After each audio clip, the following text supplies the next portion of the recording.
Welcome to More Than Renovating, a Renovate and real estate podcast. Our founder, Belinda Smith, talks to industry experts to provide you with the knowledge and information you need to make renovating for love and profit your reality.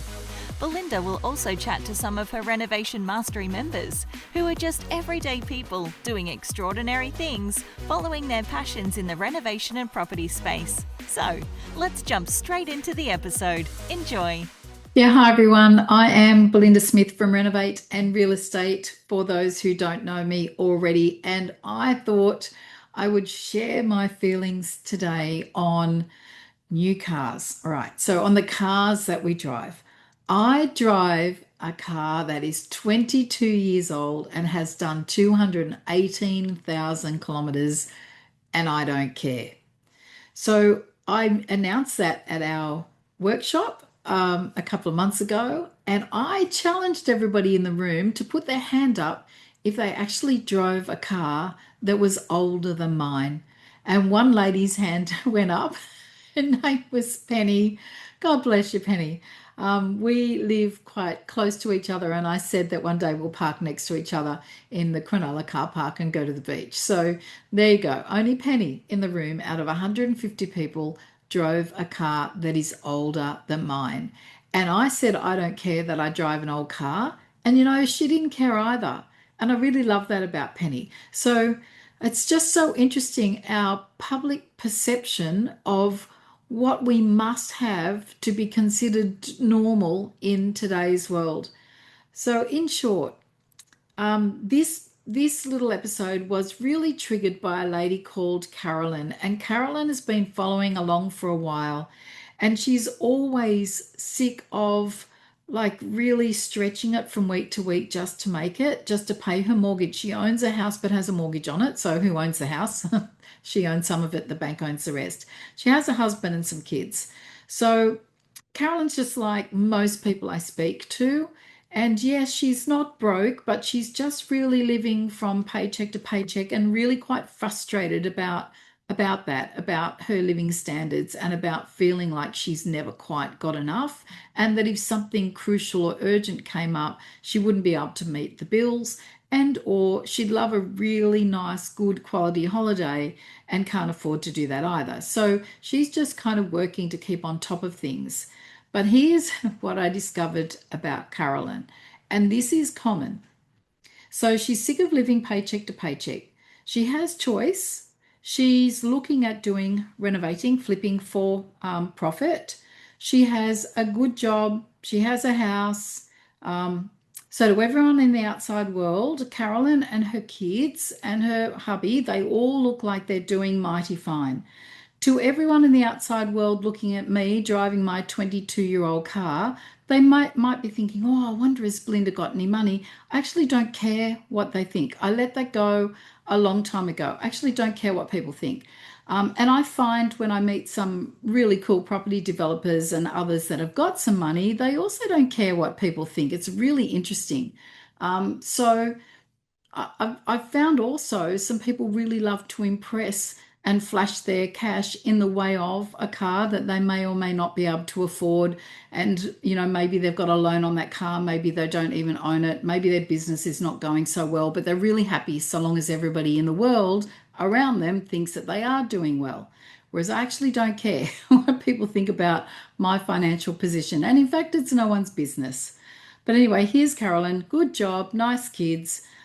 She was going to use our financial partners to get started on her renovation journey with Renovation Mastery. Our financial partners are awesome. They will get you started inside Renovation Mastery for around about $160 per month. She figured that she could completely change her cash problems inside 12 months based on doing completing two renovation flips. Is that possible? Yes, I was really confident she could do that. She is very committed to the cause, and I see in Renovate and Real Estate people doing that or many more in their first year. So I know it's achievable from running the program since 2019 and watching what people are able to do.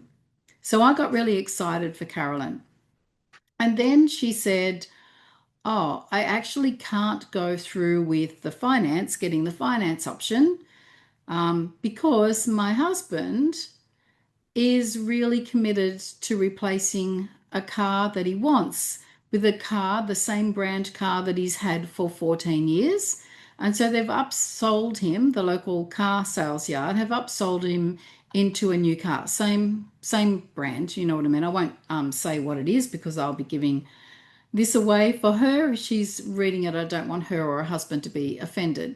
But typical, like being drawn into having to spend, having to have, having to be, uh, being proud of a car. And technically, I've seen some studies on how the dopamine of owning a new car, when the excitement fades, and they say it fades after a period of about 18 months. So, but her husband's very insistent on getting this new car. The purchase is up near $100,000. So he's going forward with applying for finance for the car, which means Carolyn said she can't afford or can't actually see there being a possibility of her getting finance to go forward with Renovation Mastery. So let's compare the pair. Let's compare the results. If she were to complete 2 profitable renovations inside 12 months, she's likely to earn somewhere between $50,000 and $250,000 per renovation times 2, minus tax, guys, not including tax. So we're just talking gross. We are talking after all property expenses are paid, buying and selling expenses, but we're definitely not talking her tax position, which can be so different depending upon the trust or the entity that she buys the property in, or whether it's in her personal name. All of those things can have a massive impact on tax outcomes. So we're not talking about tax. But let's look at the best case scenario based on what my students have been able to do in the past. Say she were to be able to gross $400,000 to $500,000 inside 12 months. How exciting would that be? Would that change her current position? Even if she was taxed heavily? Yes, it would. Would it make a difference to her being able to pay a bill? Yes, it would. At this point, she can't even pay for Renovation Mastery up front, and we are half the market price of other property education programs. So I'm thinking, wow, she might look like she's got it all together in the outside world. To anyone watching, her and her family, they think that they're living a nice life. And particularly when her hubby turns up in his new car in about 6 weeks, people are going to be thinking they're doing really, really well. But I know differently. And I know differently because I've spoken to Carolyn and I know their cash position. And I'm not going to share that here on this little video. But I also have spoken to so many people just like Carolyn, and it starts to make me anxious. So she's putting off flipping a home, which has the capacity to completely change her financial position, to go into even more debt on an, I'll call it an asset. Accumulating a new car, more debt on a new car. Now, in 10 years' time, what is this $100,000 car going to be worth? I don't know, maybe $20,000, maybe 15. I don't even know. It depends on what type of life that car has and how that particular brand of car holds its value. But it's not going up in value. If she were to spend $100,000 and borrow $100,000 to put a deposit down on a property and just hold a second mortgage on something and rent that out, that property is going to be going up every year. But cars just go down. They just go down in value. You see it all the time. You buy a new car, you drive it out of that showroom, and it drops substantially in value. So, guys, so many people choose having things over property, having short-term dopamine hits over property. They won't delay feeling good to feel much better later on. They'll use things like new cars, new clothes, fancy handbags, toys, boats as a little bit of, I'll call it sedation. I'll call it numbing the feeling for now. So numbing the feeling of, I don't know where I'm heading financially, or I might not be able to retire financially well in 15 years' time, for the feel good things right here in this moment. So, guys, I don't want you guys to struggle, but I do want you to be fiscally responsible. I want you, I mean, whether you join my program or not, that's just completely separate to this. I want you to look at your budget. I want you to live within your budget. I want you to let go of what other people think of you or what you feel like they're thinking of you, because really, in Mel Robbins's words, it's really none of our business what other people think of us. You're not inside their head, and it really doesn't matter. We are, and probably most people aren't thinking much at all. So I don't know. I don't even know what to say.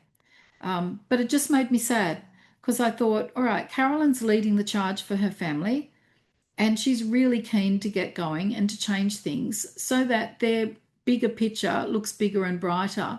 But at the same time, she's got a partner who's essentially crashing all of her hopes and dreams.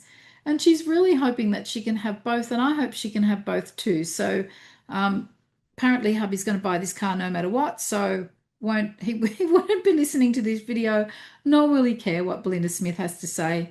Um, but yeah, in short, don't judge people by the car they drive. I actually had a Mercedes at one point, a little black Mercedes. And people did judge me differently by me, jumping in and out of that car. If they saw the car, they assumed that I was really well off. I just let it go. It had no meaning to me. Driving a nice car like that absolutely didn't make a difference to me, my life, my own self-esteem, how I felt about me, my family, the health of me, my parents. Like, none of that mattered, according to what car I drove. So I let that car go. And the reason I let that car go is because I just thought, this is stupid, going for services on a new car where even the most basic of tweaks with a little, I don't know, wrench or whatever you use on a car tools. The smallest repair was $1,400 or more. And I just thought, this is stupid. $1,400, I could do a lot more than with $1,400 than have a car serviced or repaired or tweaked or tinkered with, or to meet, the warranty compliance. I just thought it was all just a waste of time and money. So there you go. So I've got myself an old Lexus. I'm happy. If you looked at my car right now, it's in decent condition. I'm not driving around. Don't worry about me. I'm fine. I'm not driving around in an absolute shitbox. It's totally fine. It's nice and clean. I put people in and out of my car. It's got old leather seats in good condition. I can open up the back. It's full of tiles and samples of Polytech benches and cupboards and all that kind of stuff. My car is my life, my little SUV. I'm forever going from place to place, putting furniture and bits and pieces in the back, going to Bunnings and filling it up. So my car serves me and my lifestyle really well. And I think that's what matters. Like, and also, if it was written off tomorrow, I think it's insured for more than it's worth. So happy days. It's a win all around. So guys, don't let outside influences affect the decisions that you make. Be really aware that all of the choices that we make along our lives, along our timelines, where we are right now is a direct result of those choices, of those decisions. So no point saying in 15 months' time, oh my goodness, I have to live really tight. I can barely afford my mortgage or my car repayments, if you've actually chosen to put yourself in that position, guys. So there you go. I hope that's not too negative. I hope it's actually positive. If you're driving an old car, be proud of the car you drive. It's only got to get us from A to B. Who cares? Don't let anyone get inside your head. Don't feel judged. None of it matters. The only thing that matters is that you know that you're acting financially responsible, and that whatever you're doing now and whatever choices you're making now are for the greater good of your family moving forward. Cheers, guys.